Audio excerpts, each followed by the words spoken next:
How to split Google Docs into multiple columns. Hello everyone, this is Sabrina here to help you today. So without any further ado, let's get right into the video. So first, go to File, then go to Format, then go to Column, go to More Options.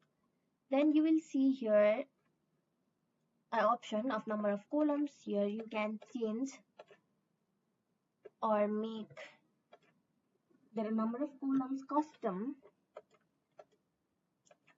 Actually, it varies from 1, 2, and 3. If you want to show the line between columns, simply check this box and apply.